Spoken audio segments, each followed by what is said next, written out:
Welcome back to the Red Zone Podcast. This is episode 2. I am very excited to get underway. Got a ton of stories to talk about. About 80 to 90% college football this week, just a fair warning.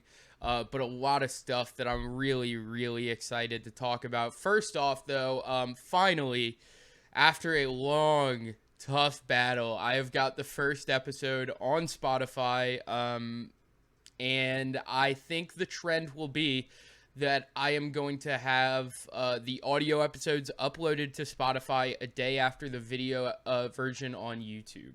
And hopefully that should make listening a lot easier, a lot more convenient. I know that's how I always prefer to listen to podcasts, especially when I'm driving. So hopefully it'll be a lot easier to deal with in the future. But yeah, I never would have thought it would have been so tough to get this podcast on Spotify compared to how simple it is to upload to YouTube. But hey, so let's get started. So disappointing. So Saturday night, Texas A&M beat down LSU 38-23. It's so disappointing. It's so hard for me to talk about this because it's honestly one of the worst LSU losses in years. When you count the expectations of this team, the point in the season that you're at, the team you lost to, the spot you lost to them in, the way you lost to them, it just so many things that were disappointing and uncharacteristic that it makes it very hard to accept. And while it doesn't take away from the season as a whole, I'm very much of the opinion that you could still be very disappointed with the performance Saturday. But yeah, even even though it's a disappointment, we got to talk about it. Texas A&M started pretty strong. The second they came out of the gates, you kind of knew this is going to be a long night, whether we win or lose. They go 15 plays, 90 yards on their first drive. And they just kept their foot on the gas pedal. A field goal, a touchdown after that. Our offense wasn't terrible, actually, in the first half. It was actually pretty decent. Some drops by Kyron Lacey really made our life a lot more difficult than it could have been. The momentum-changing plays, were just huge. It's even in the first half when the game was still very much alive, and then we come out in the second half, 3 and out immediately for A&M, touchdown for LSU, another 3 and out for A&M. You've got the ball, 3rd and 1, and at this point, not only is the momentum all for LSU fans, it's tied score. LSU's the better team; they have the momentum. A&M fans were scared. The energy was leaving the stadium, and then LSU does the one thing that they cannot do, that they have not been able to afford to do all year. They turn it over. They fumble the ball, scoop and score for A&M, and from that point, the game might as well have been over for the way LSU played, which was a shame. That was one of the most disappointing things all night, I think, is that they just hit the mat and they gave up immediately. They got punched once in the second half and it was over. Immediately after that, a punt after a 28-yard drive, 9 plays. Very yucky. Then you get A&M touchdown, LSU 3 and out, A&M touchdown, and at this point it's already over. It's 38-17. And you're in the fourth quarter, and it's like, what are we doing here? So, just a very disappointing way to lose. And when I say that, I mean that we had about 2 minutes of control in that game. we just didn't make the plays we needed to make. We're not a good enough team to have mistakes like that and still be able to beat teams like that. You know, someone like Georgia is good enough. Georgia several times this year had performances that were not perfect, but they were good enough to get the win because they're just that dominant. That wasn't here tonight. What really surprised me from LSU, it has to be said, is the fact that they lost in a way that was not typical of this LSU team. They were absolutely dominated on the line of scrimmage, both sides of the ball, especially on the pass blocking side, which has been a problem all year. It actually wasn't as bad this game as it has been in some others. That night, it was really a lot about Jaden's indecisiveness, especially after the fumble, which is par for the course for him. Turnovers really just kill him mentally, and you can see why there seems to be such an emphasis on keeping him from doing that, because we've seen many times this year the turn-in mentality you see after Jaden turns it over. But yeah, the momentum-changing plays, the Kyron Lacey drops, the fumble by Jaden Daniels. A&M played harder. LSU thought they could go in there and not give their all, and A&M's too talented for that and played too well for that. You know, I think on the night there weren't a ton of guys who you come away looking away too positively at. Jaden had what looked like a decent stat line, but he did not play well. 189 yards passing on 21 of 35, plus 89 rushing yards. So 260 or 270 or so total yards, and but just a lot of reluctance to attack downfield, a lot of hesitation, just a lot of stuff we've seen on the bad games from Jaden Daniels all year that manifested themselves. John Emery had a good game, which was good for him after the fumbles that occurred in previous weeks. 55 yards, 3 touchdowns. 55 yards in our offense really isn't that bad, because so much of our rushing attack is Jaden Daniels, and then another part of it is just divided between every running back that plays. We give all of them a lot of carries. So Emery getting 55 yards isn't bad, plus the 3 touchdowns. He showed up. He did what we needed to. Our run game was solid all night. So it really was a shame that we didn't stick to it more consistently, but what can you do? The defense was the most disappointing thing for LSU, I think. LSU is not a team that gets run on a lot, right? You look at Ole Miss, you look at Arkansas, incredibly strong run defense performances against 2 of the strongest rushing teams in the league. UAB, who has the 3rd highest rusher in the country, we stopped him. Against Bama, who has a talented stable of running backs, we did well enough. We didn't stop them like we did those other teams, but we did not let them gash us like this. Texas A&M and Devon Achane came in. They dominated our D-line that sometimes lacks on depth, and I think they knew that, and they came out with the intent that we can wear them down if we just go from start to finish. And Achane was a bowling ball, an absolute nightmare to tackle. He was going around guys. He was going through guys. He really was so good, and it was disappointing to see LSU lose in a way that is atypical and definitely not representative of what their biggest problems are, right? So I think in a way it's a very interesting loss in that regard, not only because you lost to such an underdog in a rivalry spot, but the way they beat you was very much not what you would have expected in terms of what A&M's game plan to win would have been with Achane coming back from injury recently, and with how LSU has lost to teams previously. So, you know, a bit of a weird game. But you got to be ready for those. Everybody knew that was a potential letdown spot.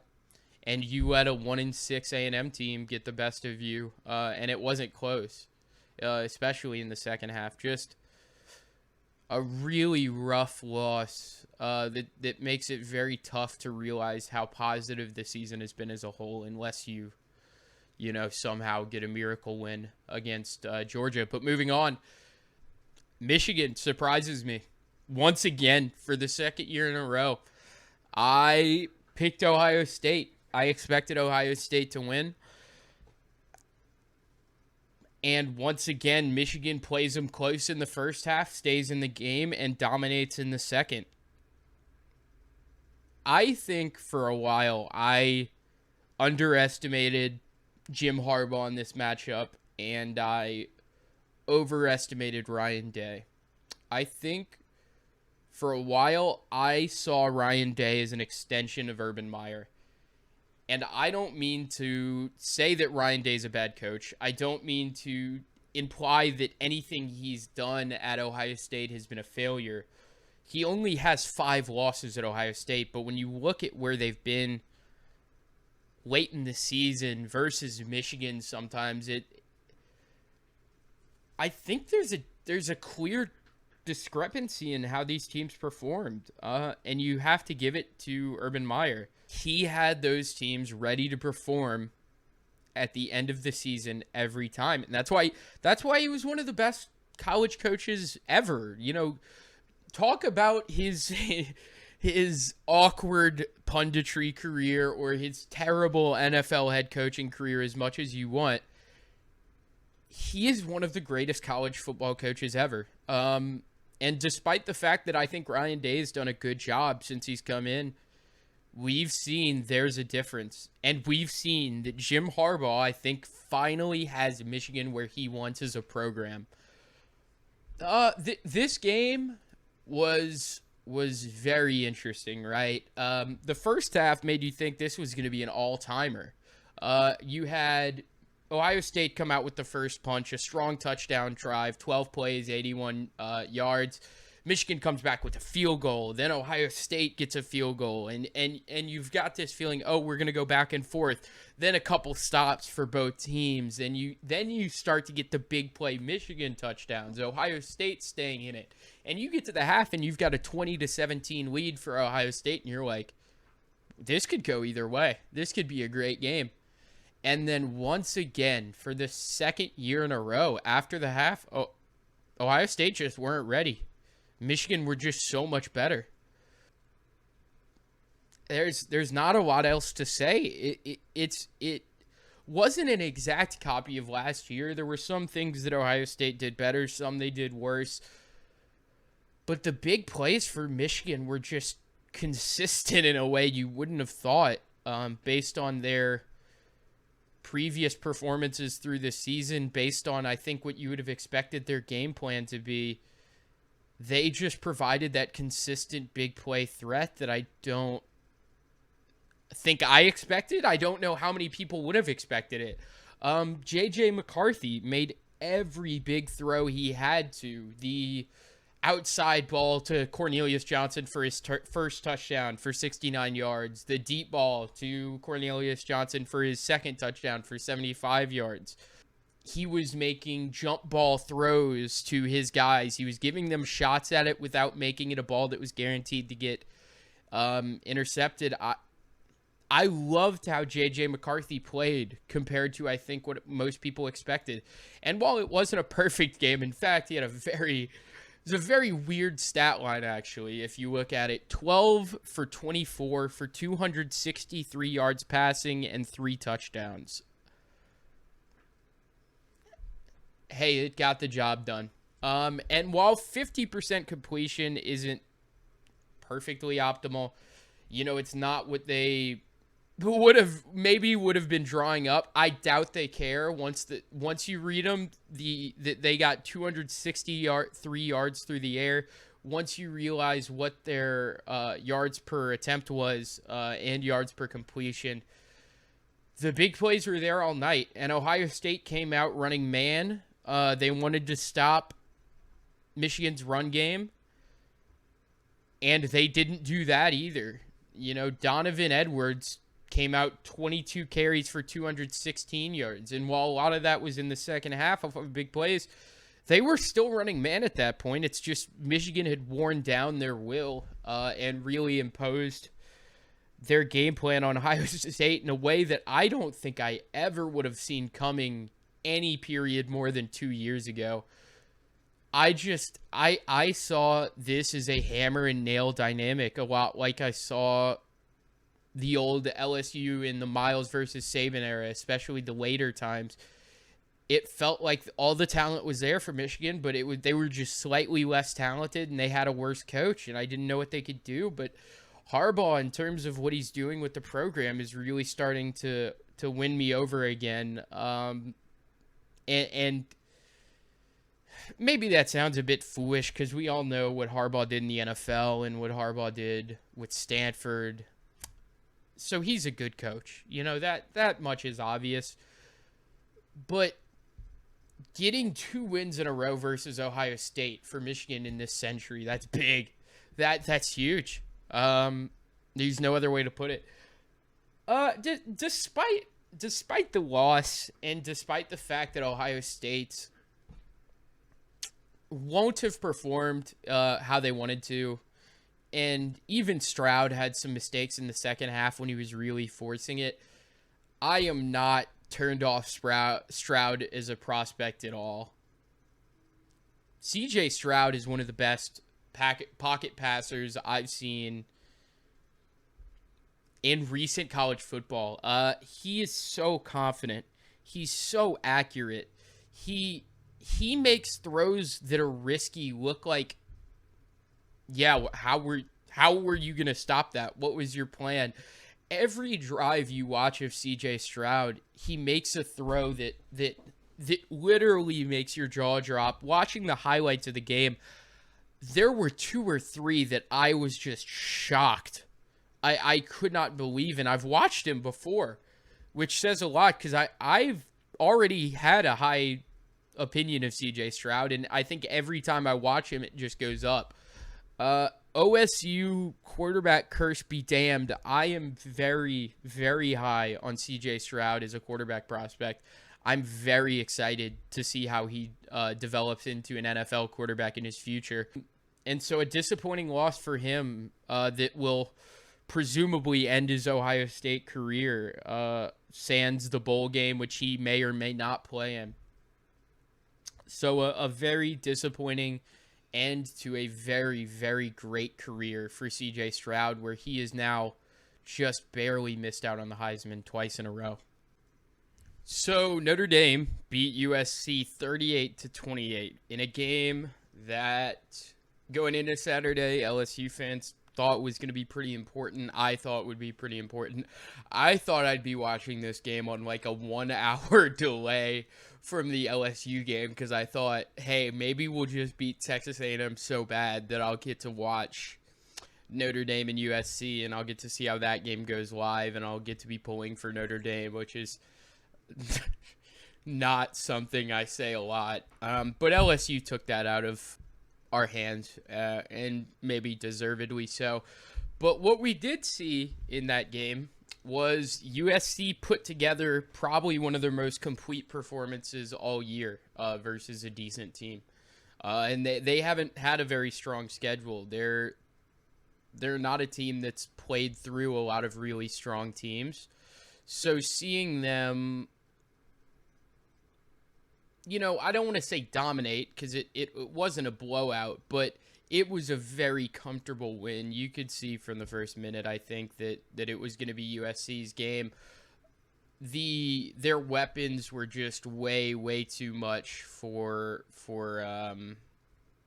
Notre Dame to deal with. They've got so many weapons offensively, and obviously Jordan Addison is the one that you'll think of first. Politnikoff winner with Pitt and transferred over.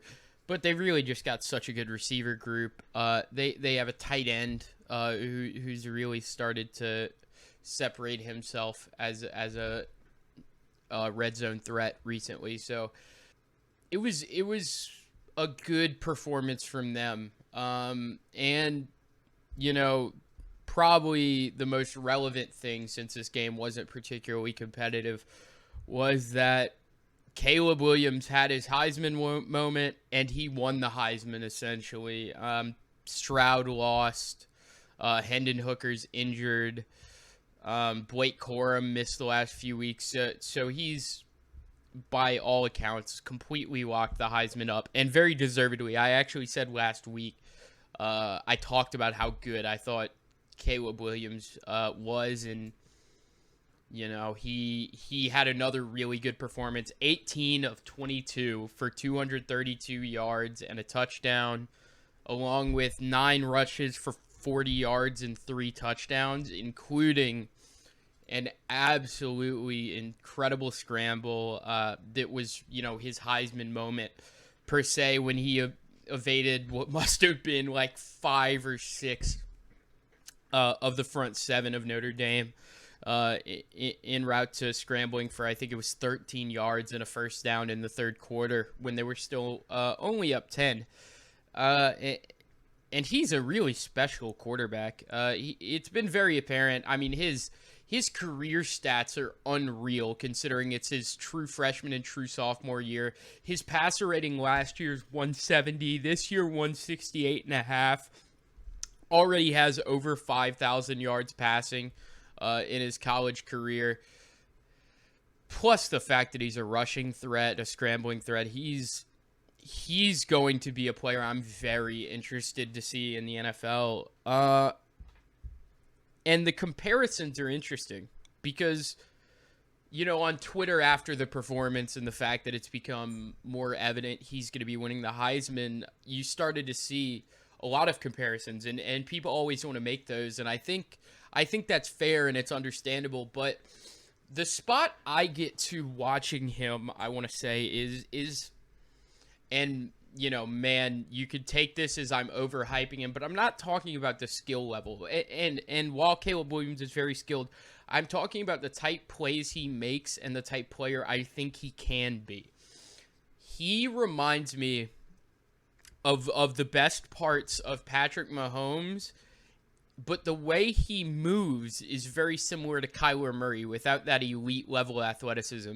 He's got this way of throwing on the run and keeping power on the ball, and this unbelievable awareness in the pocket and ability to pivot that reminds me of Kyler.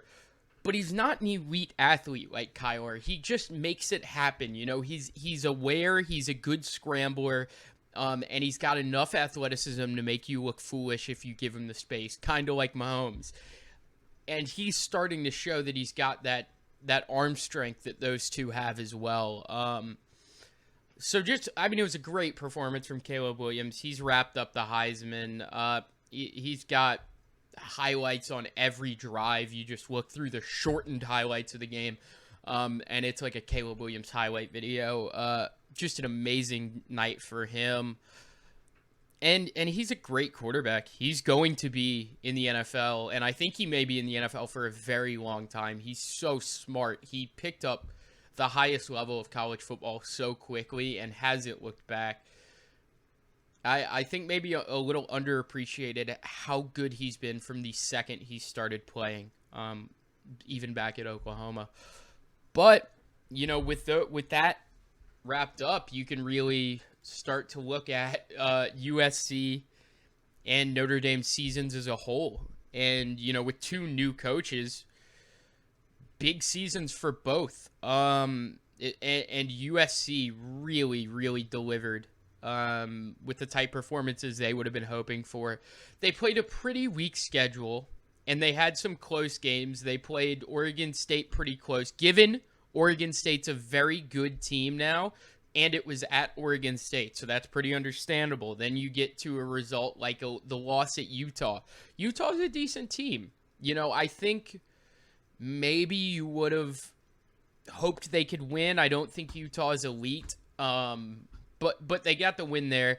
One of the really concerning stretch of results was Arizona and California, but they managed to win both of those, push through, then get some big wins, a beat down of Colorado and 2 good wins over ranked teams at UCLA and home versus Notre Dame. And I think if they manage to close it out next week, it's almost impossible to not look at season 1 as a resounding success for Lane Kiffin, with the transfers and the talent he was able to bring over and the wins they were able to get, only losing 1 game against a ranked team at their stadium by 1 point in a game you controlled for undeniably for most of it. And on the flip side of the coin, it's a lot more complicated for Marcus Freeman, right?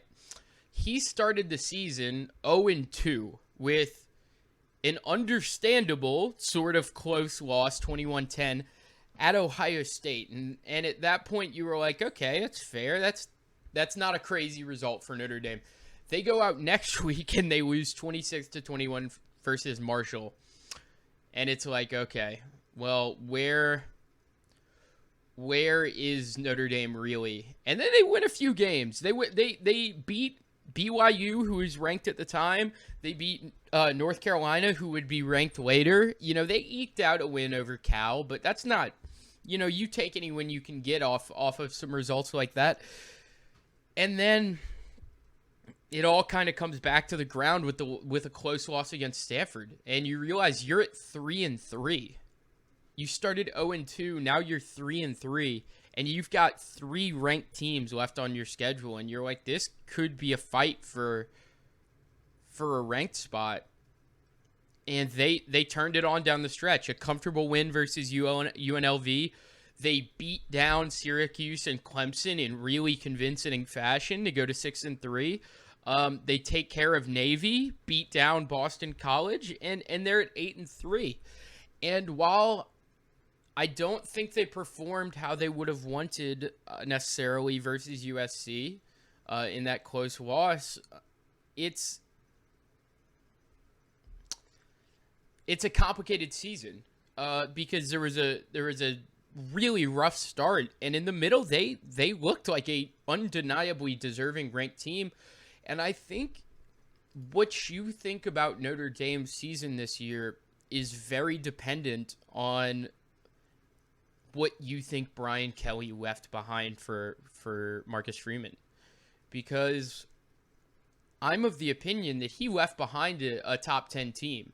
So while Freeman was able to get them there by the end of the year, and that's a positive sign, I don't think it was an amazing year. I think it was a fine year. I think it was a year where you saw Freeman towards the end of the year realize, okay, this is the type team that I can put together. He started to understand it. He started to get some great performances out of them versus decent teams. Not great teams, but decent teams. And then, at the end of the year, they dropped a game at USC that they didn't really ever look like winning, but they didn't get crushed. They had chances, and they fumbled them, but 8-4 I don't think is a terrible season. I think they'll just be remembering those first 2 games, or really, I guess, the second 2 losses versus Marshall and Stanford. I think that may stick in Marcus Freeman's head for quite a while. But overall, not a terrible season, not a great season, just something I think Notre Dame fans can be fine with as a bridge into next year. The SEC championship game and a championship week preview, if you will. I am of the opinion that LSU is going to come out strong versus Georgia. I think they're going to rebound. I think it's a big statement week for Brian Kelly. It's a big statement week for a lot of the players who will undoubtedly be seeing the heat they've been getting on social media. Some of it earned, some of it not. It's tough to get up for this game, right? I mean, the loss to Texas A&M is unfortunate, and Georgia's the best team in the country. I think we give them a game, though. I think LSU will give them a game. I think LSU's run defense, despite the performance against A&M, has shown throughout the season that they are strong enough to match up with UGA's offensive front. And I think LSU also has a bit of a trick up its sleeve in that LSU's linebackers are some of the best pass coverage linebackers in the country in Micah Baskerville and Harold Perkins. And while both had pretty poor weeks last week, you can't count on that every week if you're Georgia. And I think they may get some looks that they won't love if they're not able to capitalize on those on the empty boxes early that they may get if they split their tight ends wide. I still think Georgia's going to win. That's not what I'm trying to argue. But I don't think LSU comes out with the type of performance they came out with last week. Now, a huge factor is going to be, I think, whether Stetson Bennett plays like, a walk-on who is just there to get his team towards the win, or if he plays like the type player he's played for some of this year. In 12 games, he has got 67% completion percentage, 3,200 yards, 16 touchdowns, 6 picks. He's having a good year. Not a great year. He started off strong. He's tapered off a little bit. His volume has been a lot higher. He's not been quite as efficient or effective, though. And I think the type of game that Stetson Bennett has will... this isn't reinventing the wheel, but just to say, Stetson Bennett isn't the most consistent player. He's not a QB who every single week is going to give you a world-class performance. So if you can get out there early and frustrate him, shake him, give him some trouble, and LSU's offense can start strong, this could be a great game, I think. Now, the problem is, even though Georgia has had a lot of close games this year, and some might see them as a team that could have a weak spot here or look to the college football playoff, the reason I don't expect that is because people might not know UGA has not won an SEC championship game under Kirby Smart. They have lost to LSU once, and they've lost to Alabama twice. They have not managed to get that under their belt despite having won the national championship. Last year, they lost to Alabama. I listened to the teleconference Sunday with Kirby Smart and Brian Kelly.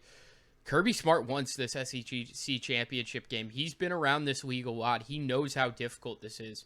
And he knows it's an accomplishment in and of itself, even if it's not the end goal for this UGA team, and it is for LSU now that they're out of the playoff. It's going to be an interesting spot. I think it could be one of the best conference championship games, but I also think that UGA is a much better team. So if LSU starts out slow, it could be a beatdown. I'm expecting something along the lines of, and maybe I'll move on this further in the week, but I'm thinking something like 34 to 21, Georgia, something like that, 34 to 20 maybe. I think we'll be able to move it some, but I think we'll give it to them too many times, and maybe they'll just be a little too much for us to deal with up front. But, moving on to maybe some of the more impactful conference championship games, because, it's undeniable that LSU is out of the playoff picture. Georgia is still in, even if they lose to LSU. But some of the more impactful games, really, are the ones like Kansas State and TCU. And this is a big rematch spot. Kansas State beat TCU in Week 8. They came back from down 28-10. Kansas State surged early to take that big lead. They were finding holes all over. They were getting stops on defense. But that really all fell apart in the second half, and you started to see that TCU was really the superior team, and that TCU in the first half had just gotten kind of cut off guard. And while Kansas State's a good team, it seemed pretty obvious to me that TCU was a better team. And I think the rest of the season has showed us that as well. Now, this is a huge spot, not just for TCU as a program, but for Sonny Dykes. No one would have ever expected TCU to be here last year, and maybe that's obvious, especially with the controversy around firing Gary Patterson. Gary Patterson was TCU. Gary Patterson's one of the greatest college football coaches of this playoff or BCS era. You know, he has had some unbelievable TCU fans. He's brought them from nothing. You know, what was TCU before him? And he was shown the door last year, and there was a lot of controversy there. There was a lot of belief that they would not even be, they would fall into irrelevancy. And that was possible when you look at TCU's history. But Sonny Dykes came in this year, and Max Duggan, he is flourished under Sonny Dykes. And Sonny Dykes is looking to make the playoffs in his first year, just as Lincoln Riley is. And I think a lot less people would have expected this compared to the Riley occurrence. And TCU's even in a better spot than USC. So he's got them in an amazing position. Now, there is a bit of a question. There are a couple questions. Does that inexperience in playoff spots, will that affect Dykes? Will he know how to coach the team up this week? And I expect TCU is going to come out strong. But the bigger question is, if they lose to Kansas State, are they still in? I think they are. But I don't think it's a guarantee. I think there's maybe like a 95% chance. But if they lose comfortably to a Kansas State team that has not been elite, hey, the playoff committee, I think they should be in. But I think the playoff committee also loves Ohio State and loves Alabama, and those are perhaps the two worst teams to be right behind you, because they are always going to get the benefit of the doubt in terms of talent and coaching. And while I expect TCU would still make it there, that's a position you don't want to be in. I, however, see them winning. I think they win comfortably even. I think it's a statement win, and I think they come out and secure the third spot in the playoff. Now to the fourth spot in the playoff, which, at the moment probably belongs to USC. And they will be matching up against Utah. And this is another rematch. And this is one I do not see going the same way as last time. USC in the previous game dominated the first half. Caleb Williams looked great. USC's offensive weapons were they were all over. They were dominating Utah on offense. Utah had no answer. And it's not that really changed in the second half, but in the first half in particular. But what Utah was able to do was they were able to keep it within one score at the half. And they were able to keep it close enough in the first half that they could always remain in striking distance every time USC went down and scored again. And so you got Utah coming out of the second half down one touchdown, and they came out and they were ready this time. And they came out and gave them all they could. And on the last possession, the second to last possession, they scored with 40 seconds left. And they did with what I think a lot of coaches have shown is the answer and is what you need to have the courage to do when you're fighting another ranked team and you've got a chance to win a game, is he went for two. And Utah converted, and Utah won the game after USC was not able to move the ball downfield quickly enough to get a field goal. And I respected the hell out of that. I loved seeing Utah go for two there. I mean, it's already apparent that I love that. I loved watching Brian Kelly go for two versus Alabama. I wanted that all day. I was screaming for it the second we scored the touchdown. Keep the game in your hands and let your players win it for you. Don't put your players in a position where they have to do something unreasonable and stop Caleb Williams from going down in 40 seconds and then also stop him in overtime again. That's not reasonable. Winning the game on one play, a 50-50 play from the 2-yard line, is a much higher percentage than stopping Caleb Williams all those times.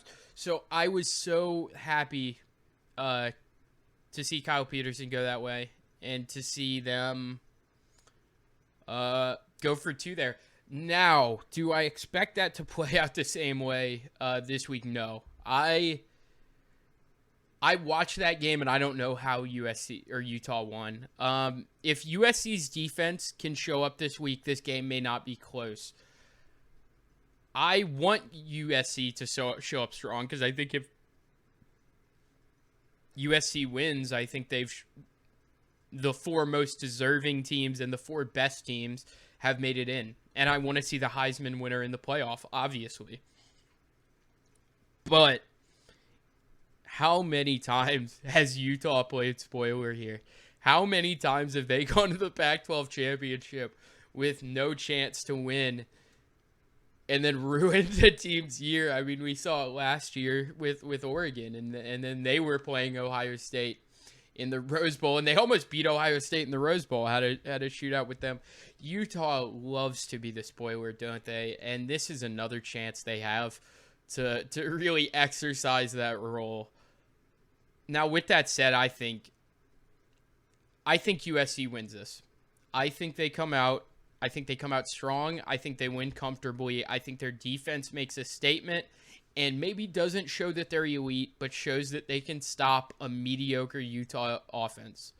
And I think that USC's offense continues to show their strengths. Caleb Williams will have another good performance, and USC will maybe get a 2-score win is the type range I'm thinking. But if USC loses, I'm of the opinion that they're out, whether it's deserved or not. USC has another loss. They're not undefeated like TCU. And even though I'm of the opinion that the Pac-12 is a bit stronger than the Big 12 this year, I don't think 11-2 is enough to make it over 11-1 from Ohio State or 10-2 from Bama. I just don't. So I think they are in a must-win scenario, whereas TCU, I think there's a lot of scenarios where they probably get in even if they lose, even though it's not, cut in stone for certain. But USC's got a lot of pressure on them. I think if USC loses, Ohio State is in, but I'm not as certain about it as a lot of people are. I've seen what the committee will do to give Bama a favorable position. I mean, the fact that they're 4 spots over Tennessee right now is unreal. It makes no sense. It is not grounded in any sort of reality. It is based strictly upon the fact that Hendon Hooker got hurt, which should not bear on what has already happened in the season. As you saw, Tennessee got an absolutely crushing win over Vanderbilt, who has had some strong weeks recently. That's not the type of win that you take for granted at this point in the season, and they crushed them. So I just think it's inexcusable for Bama to be as high in the playoff, but that's not the point. I still think Ohio State makes it over him, but that is going to be a very, very stressful Sunday for all 3 of those teams if USC loses. Now, I do need to talk about something other than college football, right? The USA won 0-0 versus England last week. And I said, or did they, because this one doesn't feel as definitive, right? Going into the tournament, I think a lot of people would have been happy, content with a draw versus England. And coming out of it, I was fine with it. But with the Wales result, it just doesn't feel as great. It doesn't feel as palatable. And there's still a ton of stress going into this Iran match. So it's going to be very, very interesting to see how the USA comes out. But focusing on the match versus England, 0-0. The U.S. made one change. We put in Haji Wright for Sargent up top at the 9 position. I was concerned about it at first, but I think it made sense given the physicality of England, especially their two center backs, Harry Maguire and John Stones, have always been a formidable duo for England. Strong on the ball, strong off the ball. Very quality defenders, especially Stones. I think he's one of, if not the best center back in the world when he's fit. And I've had that opinion for a while. What some people might have expected that didn't change is you once again saw no Aronson or Reyna in the lineup again. I was fine with that personally. I rate Reyna and Aronson highly, but they're not our best players, and you have to change the lineup structure to start one of them. And I don't know if that's worth it with the talent you have in the USA. I don't know that you can build around two younger players that play the same position, because in the end, you're only building around one of them. You're changing your structure for one player, essentially, because I don't see a world in which you can start Reyna and Aronson. And personally, I'd rather have Aronson starting, but I understand the justification for both. Both are supremely talented youngsters. I'd love to see either on the pitch, but I'm not dying for them to be in the starting lineup. Now, there was a lot of controversy this week about Berhalter lying about why Reyna wasn't playing and saying it was related to fitness when it wasn't. And obviously, that's not something you want to see. I'd be very disappointed if that's true from Berhalter, because I know it's a tough situation, but you don't make players lie to the media about that type of stuff. That's just foolish. But to the actual performance, Tyler Adams, once again, I rate Tyler Adams so highly. That's not a secret. He's a special defender, or defensive midfielder.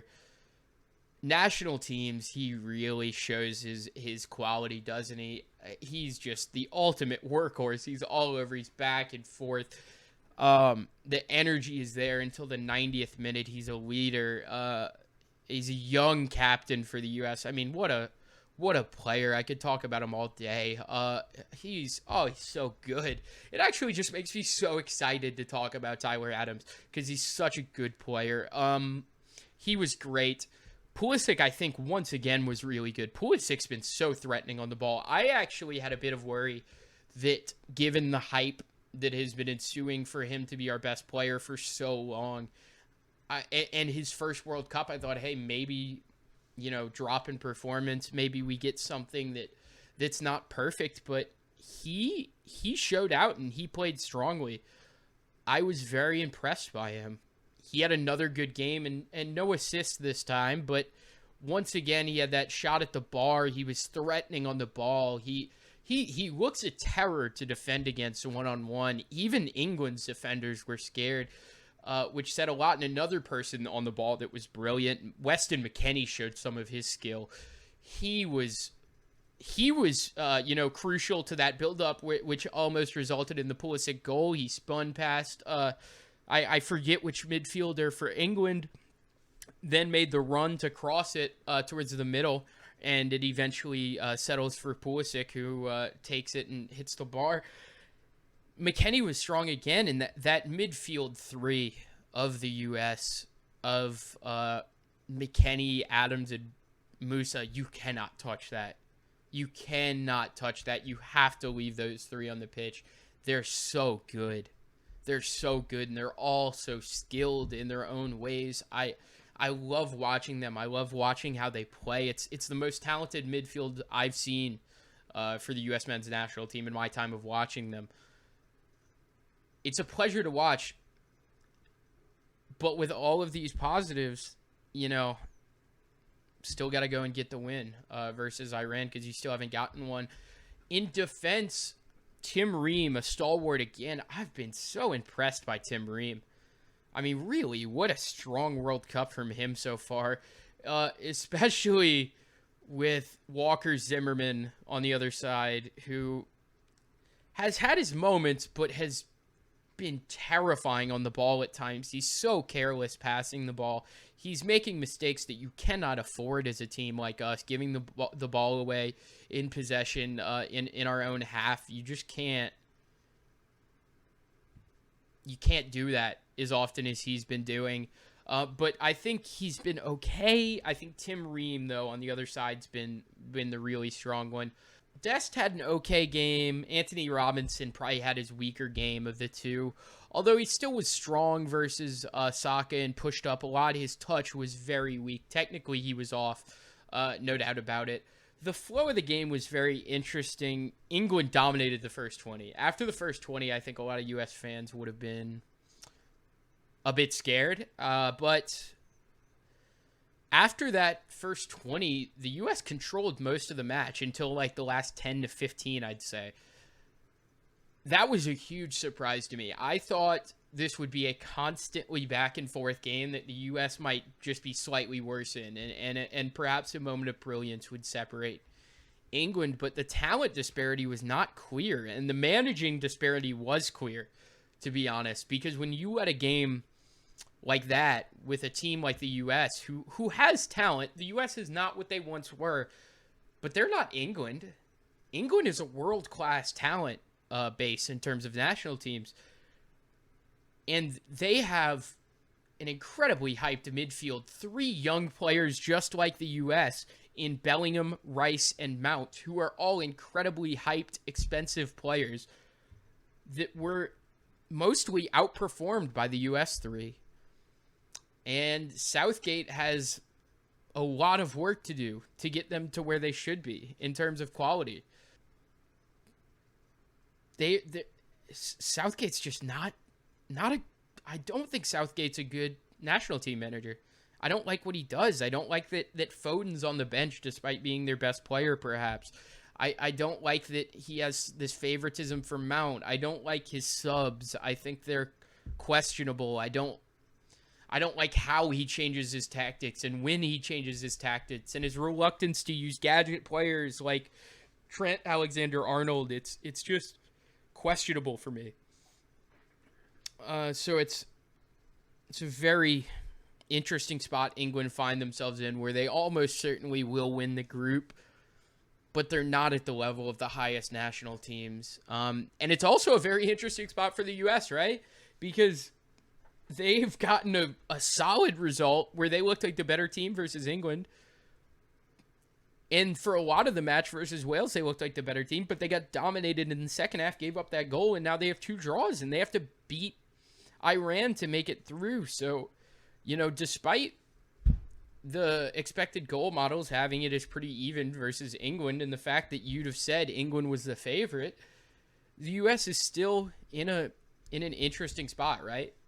So, with their match versus Iran now, what is going to happen? You have to win. Iran managed to beat Wales 2-0, although not without the help of a Wayne Hennessy red card late in the match. I believe it was the 86th minute. Wayne Hennessy gets a red card, and Iran get 2 of the latest injury time goals in World Cup history, managing to win it 2-0. They did what the U.S. couldn't. They beat the other team they were competing with primarily in the group. So despite the fact that they were absolutely battered by England and the U.S. was the better team versus England, Iran only has to draw or win, obviously. So somehow Iran's found themselves in the premium spot among the secondary contenders in the group, despite a terrible opening. Now, what will the USA do here? In terms of lineup, I would love to see something similar again. I'd love to see maybe just our lineup versus Wales. I loved the dynamic of Sargent with the other attackers. I love his hold-up play. I love our midfield 3. I love Ream. I loved Robinson. Dest is the best we have. I think Zimmerman probably is as well. I could understand if you wanted to go for an Aronson or Reina false 9, perhaps. I don't think it's likely at all.